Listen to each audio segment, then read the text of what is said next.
होली रंगों का त्यौहार है, इसलिए इस पे अलग अलग प्रकार के रंगों का प्रयोग किया जाता है। और बहुत कम व्यक्ति इस बात को जानते होंगे कि रंगों का हमारे शरीर पर, हमारे स्वास्थ्य पर एक अद्भुत प्रभाव पड़ता है।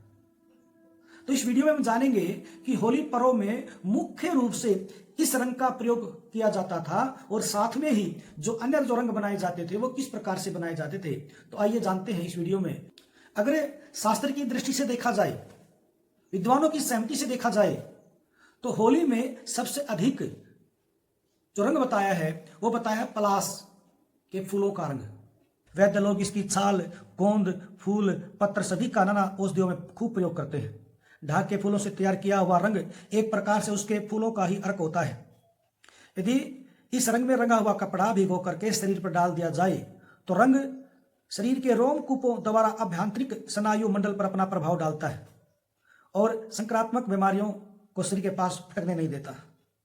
शास्त्र कहते हैं कि ढाक के ये फूल कुष्ठ, धा, वायु रोग तथा मूत्र आदि रोगों की भी मां औषधि है।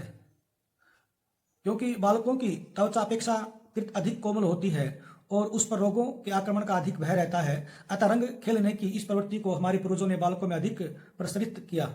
और साथ में ही अन्य और भी गुलाल बनाए जाते थे। सिंघाड़े का आटे का गुलाल बनाया जाता था। हार श्रृंगार जासवंती के फूलों को सुखाकर गुलाल बनाया जाता था। हरे रंग के लिए पालक, धनिया, पुदीना आदि को सुखा करके बनाया जाता था। गुलाबी रंग के लिए चुकंदर को सुखाया जाता था। पीले रंग के लिए हल्दी, गेंदे के फूल वह सेवती के फूलों को सुखाया जाता था। और नीले रंग के लिए जामुन वह जकरंदा के फूलों को सुखाया जाता था। इस प्रकार से वो रंग, वो गुलाल तैयार होता था जिससे कि हमारे शरीर पर उसके लगने से केवल लाभ होता था।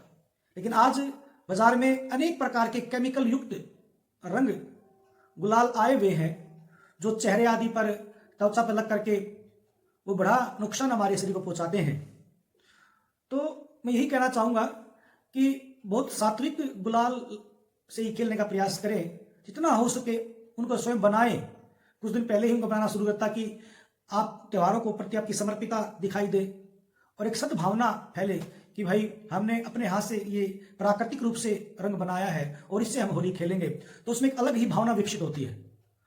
तो ये जो होली का जो पर्व था उसमें हम यज्ञ की भस्म लगाते थे, अपने प्राकृतिक तौर पर रंग बना करके, गुलाल बना करके लगाते थे, तो उसमें शरीर की रक्षा होती थी, स्वास्थ्य को लाभ होता था,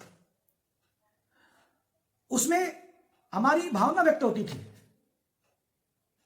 तो मैं यही कहना चाहूंगा कि अपने त्योहारों को सात्विकता के साथ, सादगी के साथ, भाईचारे के साथ और शुद्ध मन के साथ मनाएं तो ये त्योहार बचे रहेंगे। आज त्योहारों पर हम एक दूसरे से हमारी जो द्वेष होता है उसको निकालते हैं, लड़ाई झगड़ा करते हैं।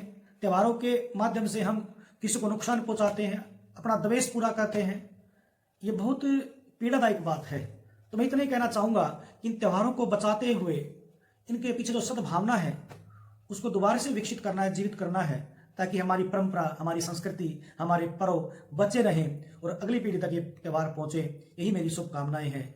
और मैं यही कहना चाहूंगा कि आप भी प्राकृतिक रंगों से ही खेलने का प्रयास करें, अन्यथा रंगों से खेलना से दूर रहें। नमस्ते।